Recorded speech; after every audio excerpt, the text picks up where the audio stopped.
You guys can go. Oh, there we go.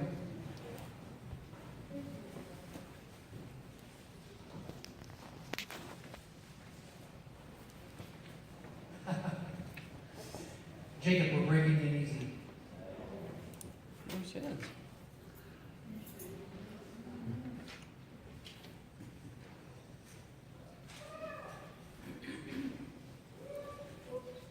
I just wanted to, a little commercial, if I may.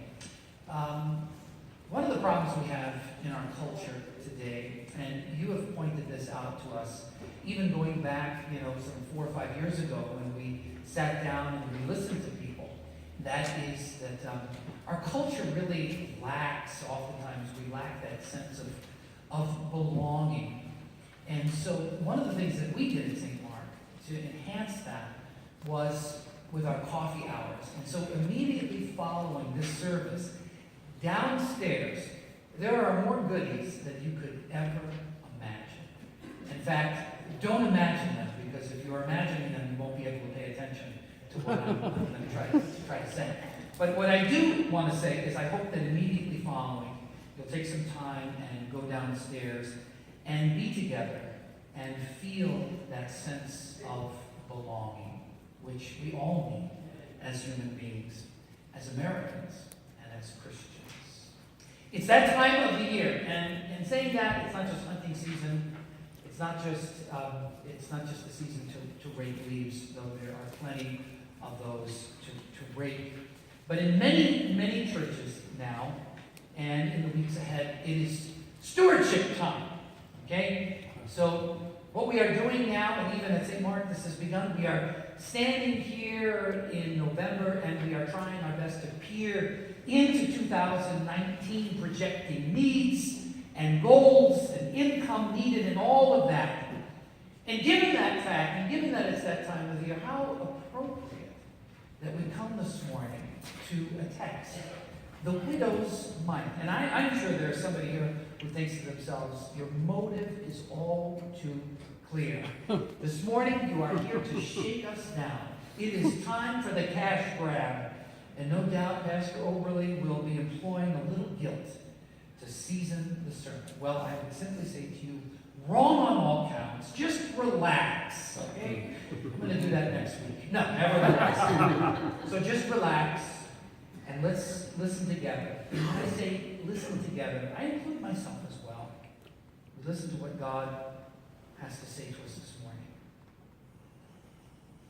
I'd say it's a national pastime, but actually it's more like an international pastime. It's something that comes naturally to all of us. All of us, requires really little or no effort, and maybe the best part of all is that it is absolutely free. What I'm talking about this morning is something that for many of us is a guilty pleasure. It's people watching. Whether you happen to be on a long line at a concession stand, or maybe you're at the Secretary of State's office with a lot of time to waste, you get that thing and you're number 123, you're going to be there a while. Or maybe you're just hanging out at the airport, or maybe you're just hanging out in the atrium at the mall. We very easily, naturally fall into the process of checking people out. All of us do this. You think to yourself, man, I don't think there's any space left on that guy's arms for one more tattoo. Has anybody ever thought that? Yeah. At least we have some honest people in church. All right, there you go. Okay. Or if you're like me, because I'm such a fashion plate, I look at people and I think to myself, those pants do not go with that shirt. just wrong. Actually, the truth is, there have been many times in my 30 years of marriage, and Karen has said to me, did you really wear that today? I go, yeah. She goes, I don't even know you. And there have been other times I put stuff on and she's like, if you are wearing that, you are not walking with me. So much for love. Anyway. But be mindful, people watchers, all of you. A little disturbing truth. That the process works both ways. You knew that, right? Mm-hmm. The process works, somebody goes, what? People are actually looking at you? Yes, they are. It's sobering to realize that whatever unflattering thoughts you may have had in your life, looking at a certain individual, you can be absolutely certain, and if it isn't happened, it will happen, and I guarantee you, that somewhere, someone will look at you and have similar thoughts. It's kind of depressing, isn't it? Yeah. What a thing for a pastor to say. What did you get today when you went to church? Well, I left church, now I'm even more self-conscious than I was before. But anyway, Mark doesn't say it outright. But the text certainly doesn't miss the possibility, or deny the possibility, that Jesus himself did a fair amount of people watching. Standing in the temple, perhaps a day or so after the triumphant entry, which we celebrate on Palm Sunday, he pauses near what was called the Beautiful Gate, because it was beautiful. And it was the gate that separated the court of the Gentiles from the court of the women, which means that if I was at the temple, I could walk with Ricky into the court of Gentiles, but Ricky could go through the beautiful gate into what was called the court of women. And she would no doubt stand there and wave and belittle me and stick her tongue out and so on and so forth. But so that is where Jesus is this morning. And I have no doubt, just like all of us, he stands there and he gazes at what was in the minds of many one of the true wonders of the ancient world. You know it's something special when even the Romans are impressed, and they were. You know this is a building. This is a magnificent structure. And I can't imagine Jesus standing there just kind of looking around and taking notice of stuff. The artistry, just the fact that they were able to bring all of these materials together with such incredible precision. And I imagine Jesus looking at this, marveling at the creativity of human beings created in the image and likeness of God. And I can also imagine him saying, imagine if even a tenth of this creativity and a tenth of this energy was actually funneled into being obedient to God. Imagine indeed. Archaeologists and biblical scholars tell us that in this particular area, inside the beautiful gate, there, inside the court of the women, there were 13 collection boxes that were carefully shaped, just like trumpets, in which people then would place their offerings. And the offerings would go for continuing construction, you know the joke about contractors. And then there's the never-ending maintenance. We go to St. Mark. We know about the challenges of taking care of a beautiful, old place.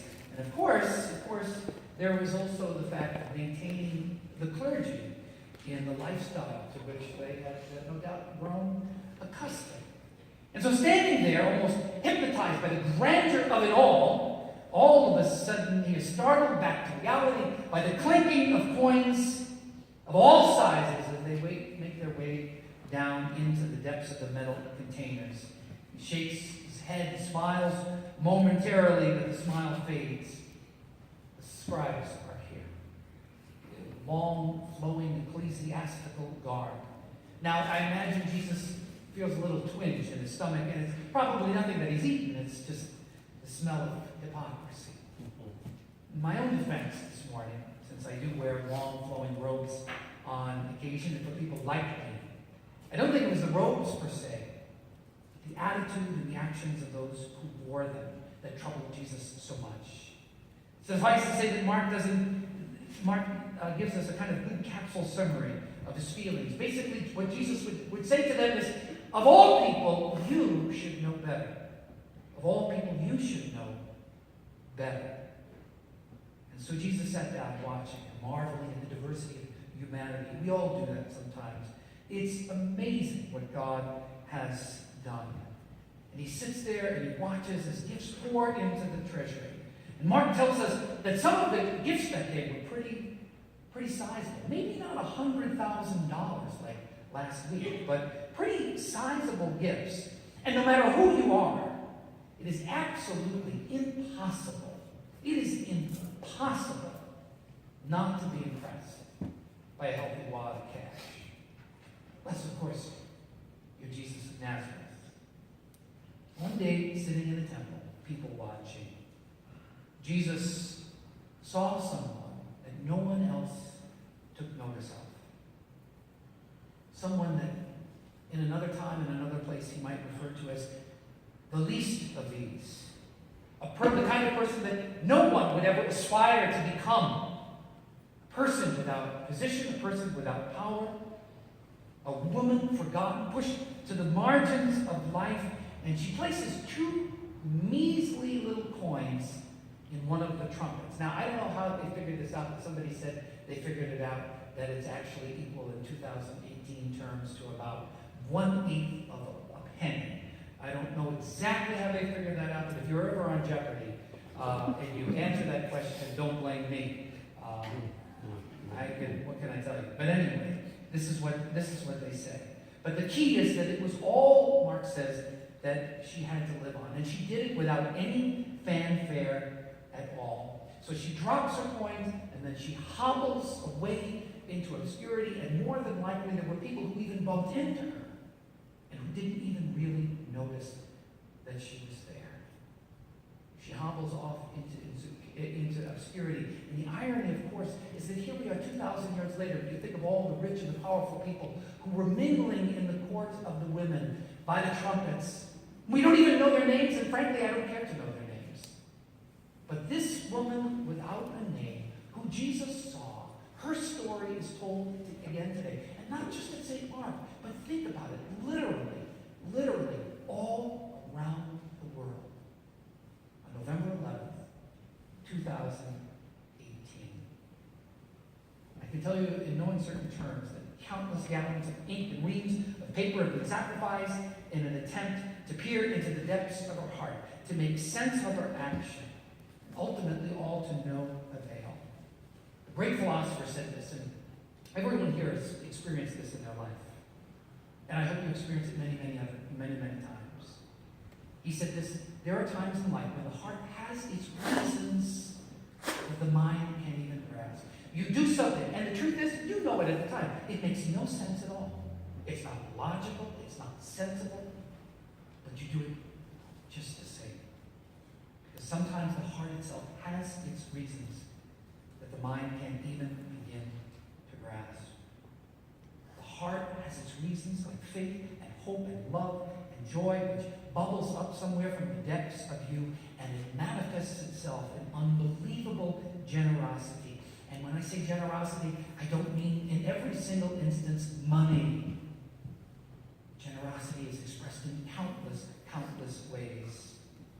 Like the woman this morning in the first lesson, who recognizes and knows the score, and who takes what little she has left for herself and her son and meets the needs of God's prophet.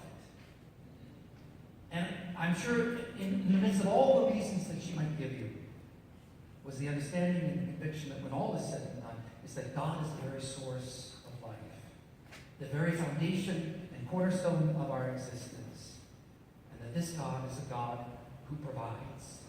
The heart has its reasons. She says, I'm going to go for it, because true security is not found in what I can clutch in my hands, but in the God who watches over the sparrow, who takes care of me even when I cannot take care of myself. The one who takes a little boy's lunch and dinner impossible becomes mission accomplished, in whose hands a little become an awful lot. It was just 2 measly little coins.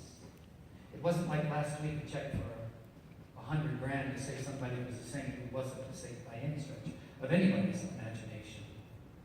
But it was a gift that cost her so much. She gave, you might say, until it hurt. Realize that in this congregation, and I'm not being critical, but realize that in this congregation, there are people who can write a check for $1 grand, drop it in the plate, and never miss it. That was not the case with this woman at all. Of course, in our own lives, and I can speak in my own life, that I have known at times, in certain moments, Jesus to inspire me to seek and to express that faithfulness in generosity. And I would just simply say this to you, and if you take anything, take this with you. When those moments come in life, when your heart speaks, yield to those moments. Give in to them. Whether it's time or it's talent or it's financial. Or as we used to say at St. Mark all the time, ourselves, our time, and our possessions. In yielding, Mark says, you mirror Christ's own love and self-giving. And in giving, you mirror God's outrageous generosity. Maybe you begin to realize that you were made to give. That you are fashioned in such a way that it is essential for the health of your soul, your very soul, to give and to bless others.